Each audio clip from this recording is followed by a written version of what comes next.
नमस्कार।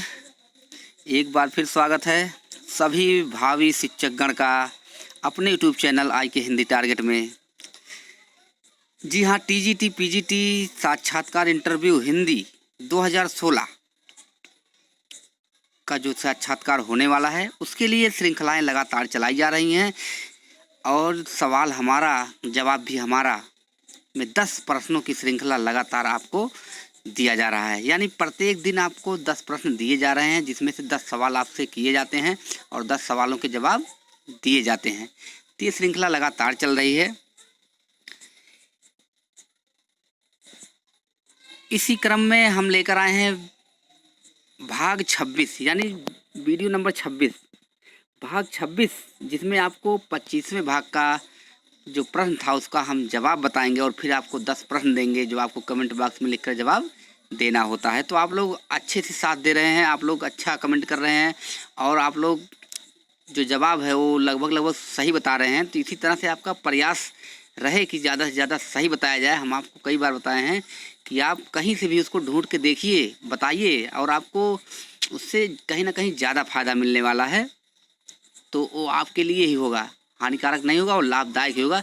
जितने से ज़्यादा प्रश्न देखे रहेंगे वहाँ आपसे इंटरव्यू का मतलब होता है कुछ भी पूछ सकते हैं। इसका कोई सिलेबस नहीं है कि कहाँ से पूछ लें, क्या पूछ लें, इसकी कोई गारंटी नहीं ले सकता कि क्या मुझसे पूछें, क्या आपसे पूछे हैं। ठीक है, तो उसमें आपको क्या पढ़ना है वो आप जान रहे हैं। सब कुछ पढ़ना है, जो आपको मिले सब पढ़िए। सिर्फ आप उनको कहना तो है अच्छा बताइए ये क्या है, बस चलिए आपको बताना है तो बताइए। तो इसलिए आपको जो बताया जा रहा है ध्यान से पढ़िए और पूरा पढ़िए, तो आपको बहुत ही फ़ायदा मिलेगा। यूट्यूब के माध्यम से पढ़िए, बुक के माध्यम से पढ़िए, पेपर के माध्यम से, यानी किसी भी माध्यम से आप तैयारी करते रहिए। तो ठीक है, इसी के परिप्रेक्ष्य में आप लोग को तैयारी के लिए हम 10 प्रश्न दे रहे हैं और आप लोग 10 प्रश्नों को अच्छे से देख भी रहे हैं। तो आपको फ़ायदा अवश्य मिलेगा और जितने भी टीजीटी पीजीटी में छात्र या छात्राएँ हैं सबको ज़्यादा से ज़्यादा फ़ायदा मिलने वाला है। आज जैसा कि आप लोग जान रहे हैं एलटी रिजल्ट आने वाला है जल्द ही, और इसमें आप लोग को कहीं ना कहीं मिनिमम कट ऑफ वालों का सिलेक्शन अवश्य होगा। बस इंतज़ार है इंटरव्यू हो जाए किसी तरह से। ठीक है, तो इंटरव्यू आपका बता दिए हैं कि होने वाला है। इसी के बाद पैनल जारी बन रहा है और इसी के तुरंत बाद लगेगा। तो चलिए ज़्यादा देर ना करते हुए आपको देखा जाता है, देखें कि कौन से प्रश्न आपको दिए गए थे उसके जवाब आपको दे रहे हैं। तो आप लोग सब्सक्राइब अवश्य कर लें, सब्सक्राइब कर लें, लाइक कर दें, बेल आइकन को दबा दें, शेयर कर दें, क्योंकि सब्सक्राइब करने से आपका कुछ जाएगा नहीं। हो सकता है एक सब्सक्राइब करने से आपका भाग्य बदल जाए, एक सब्सक्राइब करने से आपका भाग्य बदल जाए। तो सब्सक्राइब कर लीजिए, जरा से भी हिचक मत करिए, सब्सक्राइब कर लीजिए, आपका एकदम भाग्य अवश्य बदलेगा। तो चलिए देखते हैं पहला प्रश्न क्या है। पहला प्रश्न था राजा द्वय के नाम से जाने जाते हैं। ये 2 प्रश्न आपके दिए गए थे, तो बहुत बढ़िया आप लोग जवाब दिया था। तो राजा द्वय के नाम से जाने जाते हैं तो बताया गया था, पहले हैं राजा शिव प्रसाद सितारे हिंद, शिव प्रसाद जिसका नाम है सितारे हिंद, इनको कहा जाता है स्टार ऑफ इंडिया। इंग्लिश में स्टार ऑफ इंडिया, सितारे हिंद का मतलब होता है शिव प्रसाद सितारे हिंद, जिन्होंने लिखा है आलसियों का कोड़ा, राजा भोज का सपना, ये सब रचनाएं इनकी हैं। और दूसरे पे आते हैं राजा लक्ष्मण सिंह। कौन आते हैं? लक्ष्मण सिंह। इन्होंने कालिदास की रचनाओं का अनुवाद किया है हिंदी में, ठीक है, इसका नाम है शकुंतला नाटक। अब देखते हैं दूसरा प्रश्न कौन था।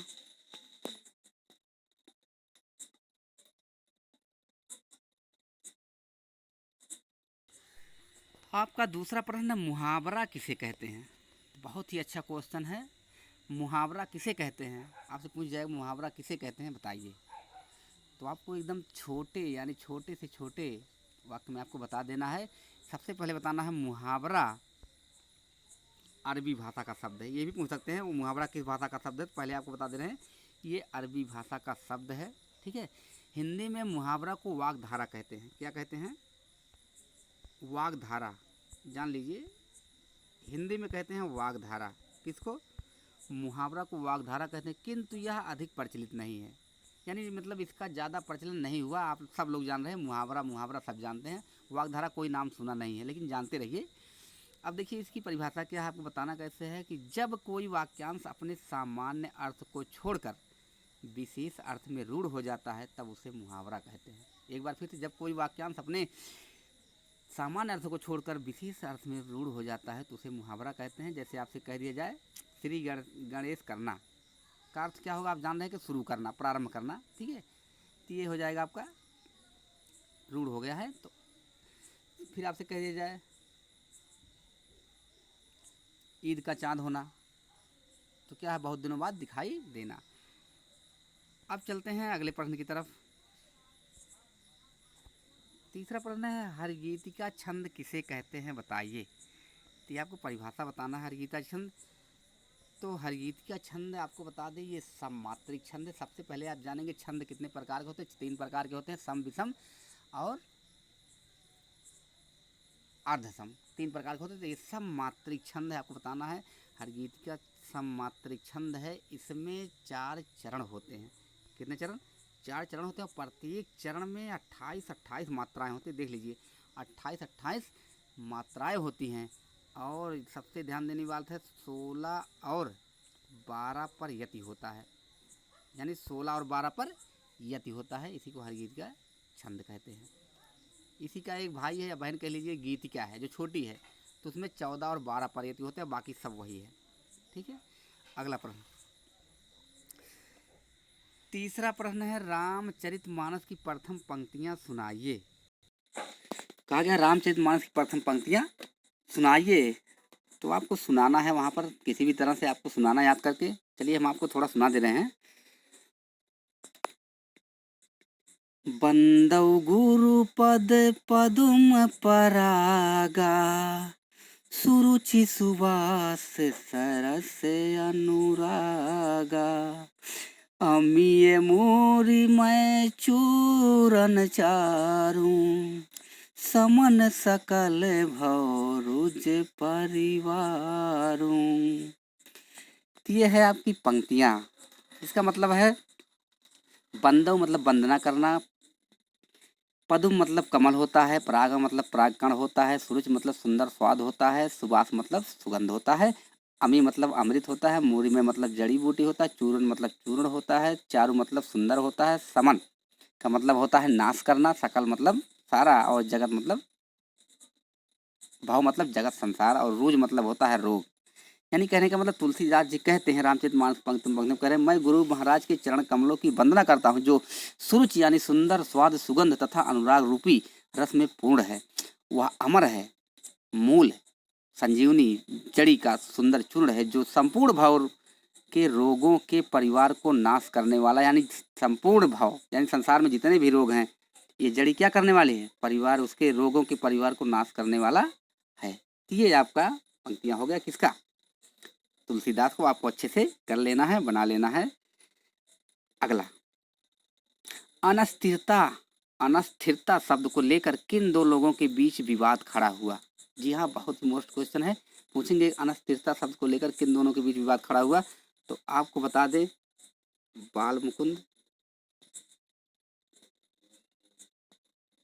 बाल मुकुंद गुप्त इनका नाम है, ठीक, बाल मुकुंद गुप्त।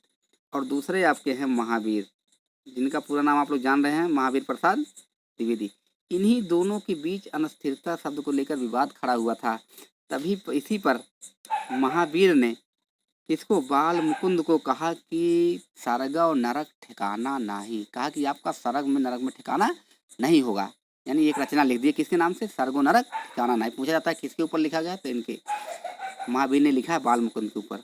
बाल मुकुंद ने इनको क्या कह दिया था, बाल मुकुंद ने इनको कहा कि आत्मा राम के टेटे, किसके टेटे, आत्माराम के टेटे। इसी शब्द को लेकर विवाद खड़ा हुआ था। अगला प्रश्न, अच्छा है, विशिष्टाद्वैतवाद मत किसका है। ये विशिष्टाद्वैतवाद मत जो है आपका है रामानुजाचार्य का है, रामानुजाचार्य। रामानुजाचार्य ठीक है, कहते हैं विशिष्टा द्वैतवाद, यानी द्वैतवाद विशिष्टा, जो सबसे क्या हो, विशिष्ट हो, अलग हो, वही द्वैतवाद है। किसने कहा, रामानुजाचार्य ने। छठा प्रश्न आपका है, धीरोदात्त किस प्रकार का नायक होता है, बताइए। तो धीरोदात्त जो नायक होता है शक्तिशाली, दयालु और योद्धा नायक होता है। क्या होता है, शक्तिशाली, दयालु और योद्धा और अच्छे कुलीन का होता है, उसी को क्या कहते हैं, धीरोदात्त। ये 4 प्रकार के होते हैं, नायक 4 प्रकार के होते हैं। तो आपको बताया गया होगा, धीर ललित, धीर प्रशांत, धीरोदात्त और धीर धीरोदात्त, ये 4 प्रकार के नायक होते हैं। ठीक है, अगला प्रश्न, कठिन गद्य का प्रेत किसे कहा जाता है, कठिन गद्य का प्रेत किसे कहा जाता है। तो कुछ लोग कमेंट में बताए थे कि केशवदास, लेकिन ध्यान से पढ़े नहीं, यहाँ गद्य लिखा है, उनको कठिन काव्य का प्रेत कहा जाता है। यहाँ पर हैं अज्ञेय, तार सप्तक में जो है अज्ञेय, प्रयोगवाद के प्रवर्तक, अज्ञेय को कठिन गद्य का प्रेत कहा जाता है, कठिन काव्य का केशव दास को कहा जाता है। दोनों बातें ध्यान में रखनी है। 9वां प्रश्न, तार सप्तक में कोई कवित्री हैं, बताइए। ये प्रश्न आपसे पूछेंगे, तार सप्तक में क्या कोई कवित्री हैं, बताइए। तो किसी ने कहा 3, किसी ने कहा 2, किसी ने, आपने अच्छा बताया 3, 2, लेकिन वहाँ प्रश्न आपसे कैसे पूछा गया, इसको थोड़ा समझने वाली बात है। कोई किसी ने कमेंट किया था, बड़ा अच्छा किया था कि तार सप्तक में कोई कवित्री नहीं है। तो जी हाँ, तार सप्तक में कोई कवित्री नहीं है। आप प्रश्न देख लीजिए, क्या कहा गया, तार सप्तक की बात कहा गया है, पूरे तार सप्तक की बात नहीं कहा गया, ना कुल तार सप्तक की बात कहा गया, सिर्फ तार सप्तक में कितने कवित्री हैं, तो कोई नहीं है, ध्यान से, कोई नहीं है। अब आप कहेंगे कैसे कोई नहीं है, तो हम बता रहे हैं क्यों नहीं कोई है, क्योंकि तार सप्तक, फिर है दूसरा तार सप्तक, फिर तीसरा तार सप्तक, फिर चौथा तार सप्तक, इसका नाम नहीं है एक पहला तार सप्तक। आपको कभी गलती नहीं करना पड़ेगा, कहेंगे चारों तार सप्तक बताइए, तो आपको नहीं कहना होगा पहला तार सप्तक, दूसरा, तीसरा, चौथा, सिर्फ तार सप्तक में, क्योंकि तार सप्तक में कोई स्त्री नहीं है। दूसरे में कीर्ति चौधरी हैं, तीसरे में शकुंतला माथुर है, चौथे में सुमन राजे हैं, लेकिन तार सप्तक में कोई नहीं है। ठीक है, अब अगर आपको समझ में आया होगा तो अच्छी बात है। ठीक है, अगला प्रश्न, यानी आज का आखिरी और अंतिम, रीत संप्रदाय के प्रवर्तक माने जाते हैं। तो रीत संप्रदाय के जो प्रवर्तक माने जाते हैं वो आपके वामन, 6वीं शताब्दी, वामन की 8वीं शताब्दी है, 6वीं भामा की है। वामन माने जाते हैं रीत संप्रदाय के प्रवर्तक। इन्होंने गुणों की संख्या माना है 20, 10 शब्द 10 अर्थ करके 20 गुणों की संख्या माना है, और इन्होंने ही रीत को काव्य की आत्मा भी कहा है। रीत को काव्य की आत्मा कहा है। इनकी रचना का नाम है अलंकार सूत्र वृत्त। तो सब बना लेना है, कुछ भी छोड़ना नहीं है। 319 इसमें सूत्र हैं, 5 परिच्छेद हैं, तो आपको कहीं से भी जरा सी भी मिस्टेक नहीं करनी है, सब याद करिए। ठीक है, अब चलते हैं आपको लेकर 10 प्रश्नों की तरफ, देखते हैं कौन कौन से 10 प्रश्न है जो आपको कमेंट बॉक्स में लिखकर जवाब देना है। तो उसके लिए चलिए देखते हैं कौन कौन से प्रश्न रखे गए हैं।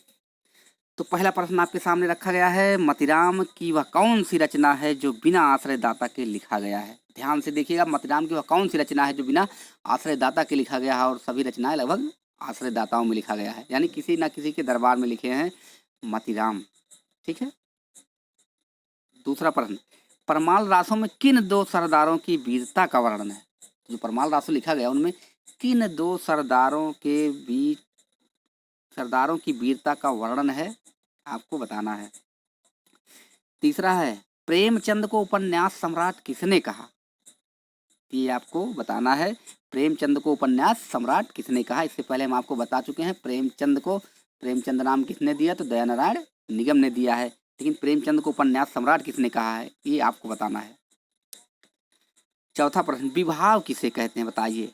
होता नहीं है अनुभाव, विभाव, स्थायी भाव, संचारी भाव, तो आपको बताना विभाव किसे कहते हैं, बताइए। बस आपसे बस इतने पूछ लेंगे, विभाव किसे कहते हैं। ठीक है, तो आपका क्या है,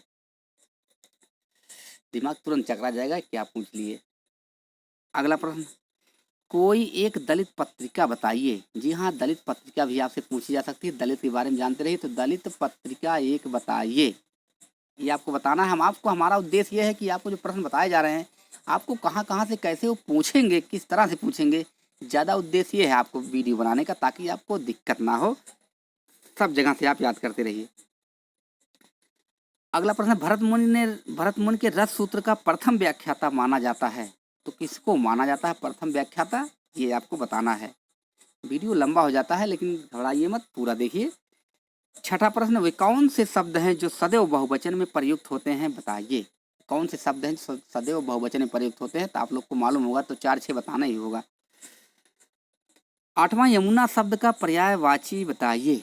बहुत बार पूछा जाएगा आपसे, यमुना का जरूर पूछा जाएगा, ठीक है। तो यमुना शब्द का पर्यायवाची बताइए। आपसे कुछ पूछा जाएगा उत्तर प्रदेश विशेष से पूछा जाएगा, तो उसमें हम प्रश्न आपको आप रखे हैं। तो उत्तर प्रदेश में कुल विश्वविद्यालयों की संख्या कितनी है, बताइए। ये आपको कर लेना है, कितने विश्वविद्यालय हैं आपको बताना है। और आज का अंतिम और लास्ट प्रश्न आपका है, उत्तर प्रदेश उच्च न्यायालय किस शहर में स्थित है। यानी उत्तर प्रदेश का जो उच्च न्यायालय है वो किस शहर में स्थित है, बताइए, ठीक है। तो ये रहे आपके 10 प्रश्न, और आपको लिख के देना है कमेंट बॉक्स में जवाब।